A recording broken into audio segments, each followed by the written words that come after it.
সূরা মুমিন আয়াত নম্বর 4 এর ব্যাখ্যায় তাফসীরে খাজিন 6তম খণ্ড পেজ নম্বর 76 এর মধ্যে হাদিস, ইদা দাখালাল মুমিনু আল জান্নাহ, একজন মুমিন যখন জান্নাতের মধ্যে প্রবেশ করবে, জান্নাতে চলে গেল, নেক কাজ করেছে, আল্লাহ তাকে জান্নাত প্রদান করেছেন।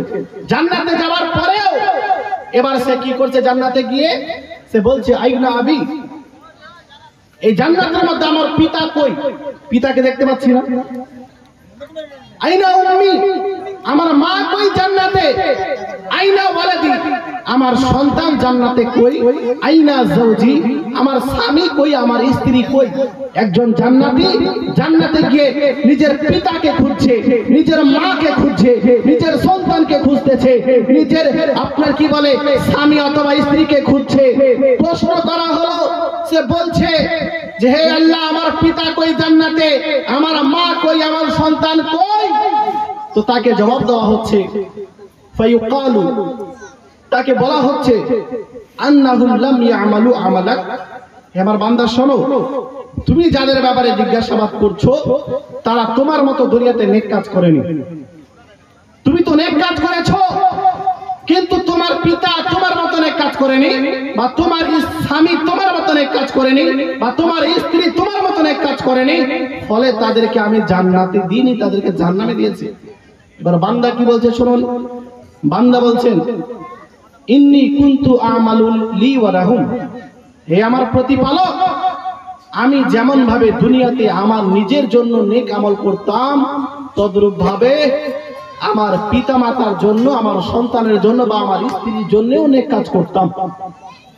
আমার পিতা দুনিয়াতে ছিল না, আমার পিতার জন্য কোরআন তেলাওয়াত করতাম, আমার মায়ের জন্য দান খয়রাত করতাম, আমার সন্তান চলে গেছিল আগেই, তার জন্য নেক কাজ করতাম, ভালো কাজ করতাম।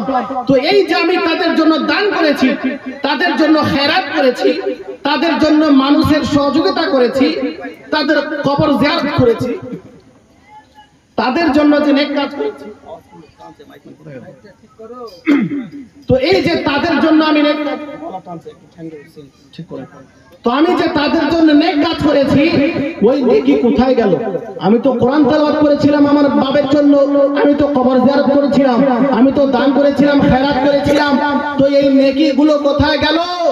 এবার শুনেন, যারা বলে কেউ কারো নেকি পাবে না, যে নামাজ পড়েছে সে নিজের নেকি পাবে, যে হজ করেছে নিজের নেকি পাবে, যে নিজে যাকাত দিয়েছে সে নিজের নেকি পাবে, কেউ কারো উপকার করতে পারবে না, কেউ কারো কাছে কোনো নেকি পাঠাতে পারবে না, তাদেরকে বলতে চাই, নবী পাকের একজন বিখ্যাত সাহাবী হাদিস বর্ণনা করছেন, তিনি বলছেন যখন ওই বান্দা আল্লাহকে বলল হে আমার রব, আমি তো পিতার জন্য নেক কাজ করেছিলাম, মায়ের জন্য নেক কাজ করেছিলাম, ওই নেকিগুলো কোথায় গেল?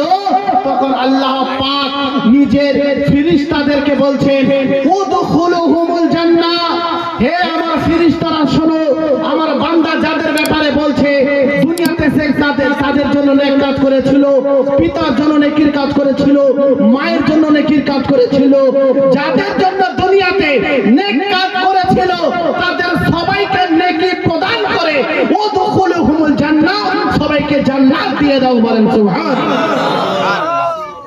জান্নাতের মধ্যে দিতে বলছেন মহান আল্লাহ পাক। ওই সন্তান নিজের পিতার জন্য নেকি করেছিল, নিজের মায়ের জন্য নেকি করেছিল, নিজের স্ত্রীর জন্য নেকি করেছিল, আজ ওই নেকি হাসরের দিনে কাজে আসছে। বোঝা গেল সন্তান যদি পিতার জন্য নেকি করে, পিতা যদি সন্তানের জন্য নেকি করে, স্বামী যদি স্ত্রীর জন্য নেকি করে, স্ত্রী যদি স্বামীর জন্য নেকি করে, কাল হাসরের দিনে ওই নেকিগুলো তাদেরকে দেওয়া হবে, আর ওই নেকির বদলাতে তাদেরকে জান্নাত দেওয়া হবে, বলেন সুবহানাল্লাহ।